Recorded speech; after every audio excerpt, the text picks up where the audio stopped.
What's up, everyone, and welcome back to the Web3 Daily, where we break down the signals from the noise. So, after that epic run to a new all-time high of over $126,000, Bitcoin seems to be taking a breather, just chopping around at the top.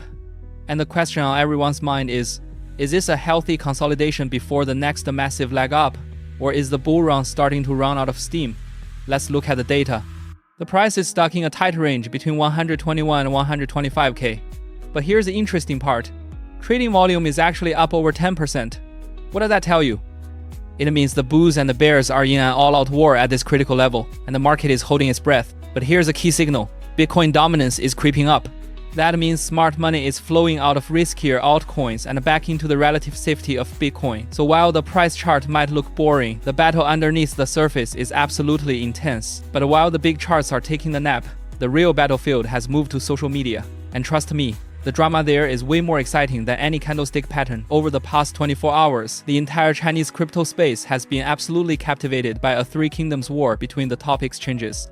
The main players are exactly who you'd expect. Star Shu of OKX, He of Binance, and Gracy Chen of Bitget. The whole thing was sparked by a meme coin called Binance Life, but what it really exposed is a public showdown over brand, culture, and risk between these three giants. It all started with He casually dropping the phrase "enjoy the Binance Life" on social media. It was just a joke, but the community ran with it, deified it, remixed it, and boom, a meme coin with the same name was born and went absolutely viral. A lot of people are saying this is the Chinese crypto community's Dogecoin moment. A feeling of it's finally our turn to run the game just took over.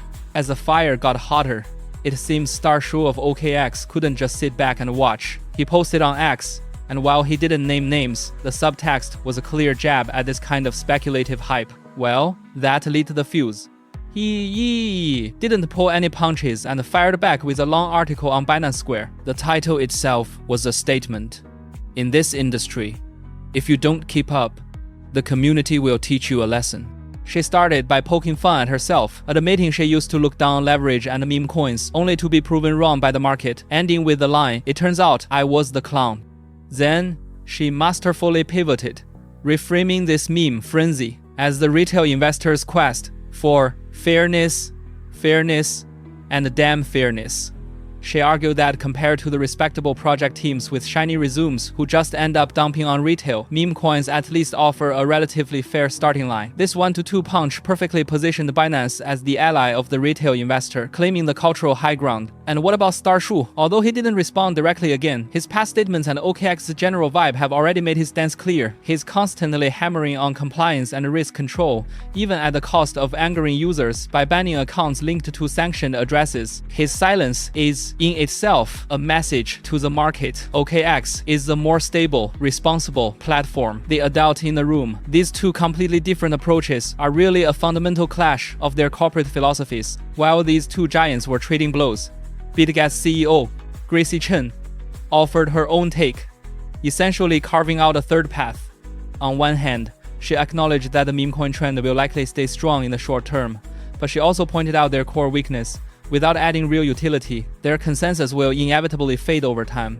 Meanwhile, she's been focusing her energy on long-term community-building initiatives like Number Blockchain for Her and Number Blockchain for Youth, shaping a more inclusive and socially responsible brand image.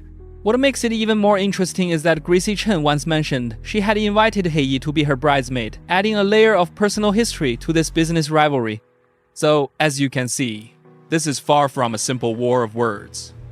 It's a philosophical debate among the top three exchanges about the future path of the industry. Alright, as wild as the exchange wars get, they're really just the appetizer in this bull market.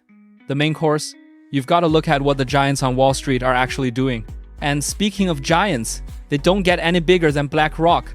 The latest data is out, and their spot Bitcoin ETF, IBIT, has officially blown past 800,000 Bitcoin in its holdings.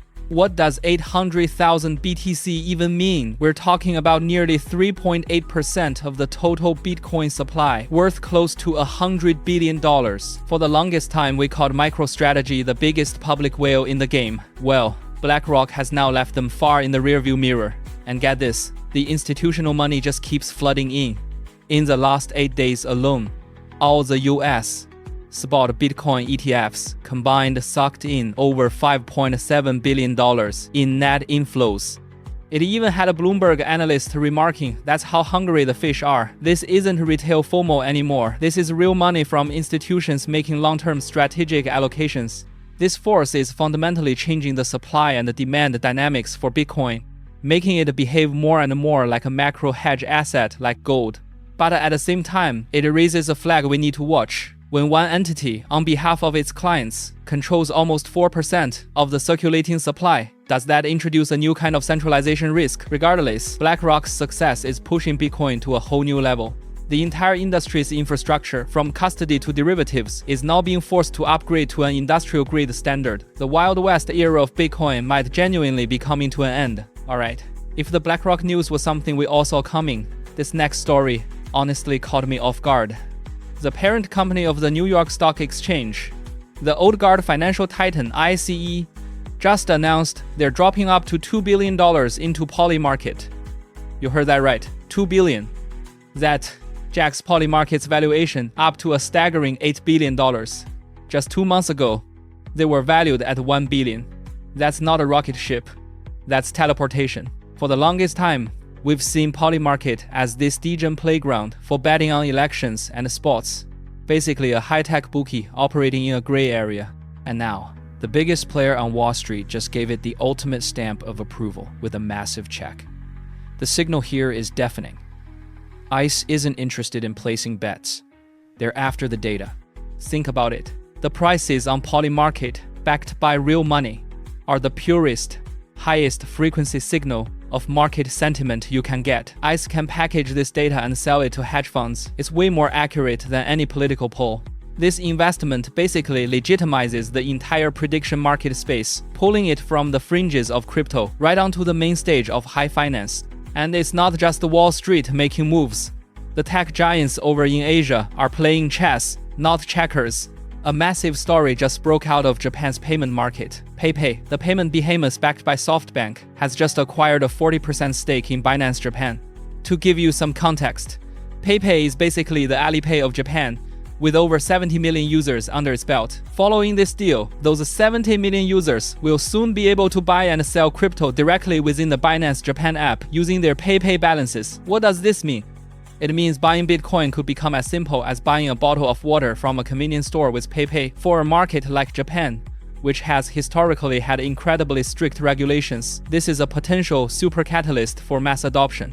This deal is a textbook example of a perfect marriage between compliance and massive user traffic. And it's a lesson for every crypto company trying to go mainstream. Looking deeper, this is really a strategic chess move by SoftBank in the Web3 space. And it's a clear signal of Japan's ambition to reclaim its title as the Web3 hub of Asia. Okay, we've talked Asia. Now let's bring it back to the US. The payment wars aren't just heating up in Japan. A much fiercer battle is unfolding right now. The players? Coinbase and MasterCard. And they are in an all-out bidding war, going head-to-head to acquire a company called BVNK. So what does BVNK do? Simply put, they build a stablecoin payment infrastructure for businesses globally. They're laying down the payment rails for the next generation of global finance. The potential price tag on this deal is up to $2.5 billion. If it goes through, it'll be the biggest acquisition in the history of the stablecoin space. When I saw this, my first thought was, the game has leveled up. This isn't just about which exchange has more users or which credit card has better rewards anymore. This is a fight for control over the future flow of money. Globally, for Coinbase, buying BVNK is their ticket to transforming from a platform living off retail trading fees into a full-blown financial services provider for major corporations. And for MasterCard, this is a classic defensive offense move. They can either sit back and watch stablecoins bypass their entire network, or they can just buy the leader in this new space and become the new king themselves. So you see, the giants know better than anyone. The first $1 trillion use case for stablecoins probably won't be us buying coffee. It's going to be massive. Cross-border payments between businesses. While the private sector giants are fighting it out for the future of payments, the official army hasn't been sitting on the sidelines. A really interesting piece of news just came out of the United States. A bank of North Dakota, and this is the only state-owned bank in the entire country, announced they're teaming up with payment giant Fiserv to launch an official stablecoin. And it's got a pretty cool name, the Rough Rider coin. So what's the big deal here? First off, this isn't some private company stablecoin like Tether or Circle. This is a government-backed bank getting directly in the game. That means its compliance and credibility are maxed out from day one. It's basically setting a blueprint for all the other traditional financial institutions that want in but are scared of the regulatory risks. But on a deeper level, you have to understand what this really is. This has nothing to do with decentralized finance. In fact, it's the exact opposite. This is using blockchain technology to make the current centralized financial system more efficient. The goal isn't to replace banks, it's to make settlements between banks faster and cheaper. And that might just be the real path to mass adoption. For blockchain, not disruption, but improvement. So what we might see in the future is a two-tiered stablecoin system. On one level, you'll have the global stablecoins like USDC that circulate in the crypto world. And on another level, you'll have these regional, regulated, on-chain dollars like the Rough Rider coin. And it's very likely these two systems will coexist for a long time to come. And finally, let's talk about a piece of news that feels like science fiction, but is deeply unsettling when you think about it. The Federal Reserve, the US central bank, just published a major research paper. And it's a stark warning about the future threat of quantum computing. The core of the report is an attack model they call harvest now, decrypt later. What does that mean? It's simple. It means that, right now, adversaries can download the entire public Bitcoin ledger and just store it. With today's technology, that data is encrypted and secure, but the attackers can wait. They can wait until some point in the future when a powerful enough quantum computer is built, and then they can use that quantum computer to decrypt all of that historical data they've been hoarding. Think about how terrifying that is. It means all those historical transactions we thought were pseudonymous, who sent what to whom, and how they might link to real-world identities could one day be completely exposed. But the most chilling line in the Fed's report is this. Even if we upgrade the entire network to the latest post-quantum cryptography tomorrow, that only protects times future times transactions. It does absolutely nothing to protect the data that has already been permanently recorded on-chain. This directly challenges one of the core values of blockchain as a permanent ledger. However, from an unexpected angle, this development massively elevates the strategic importance of privacy technologies like zero-knowledge proofs. If the data recorded on-chain from the very beginning isn't the raw data itself, but just an irreversible proof, then no matter how powerful future quantum computers get, there won't be any valuable private information to decrypt. Alright, that's all for today's Web3 Daily Report. If you found this helpful, be sure to hit that like button to show your support. Every day, we're here, sifting through the noise to bring you the most critical information in the Web3 world, the news that's closest to where the money is moving. Our goal with these curated insights is to help you make more rational and informed decisions on your Web3 investment journey. Also, I've dropped some exclusive registration links for major exchanges in the description below. These are special high rebate deals we've secured for our viewers, designed to help you save on some of those trading costs along the way.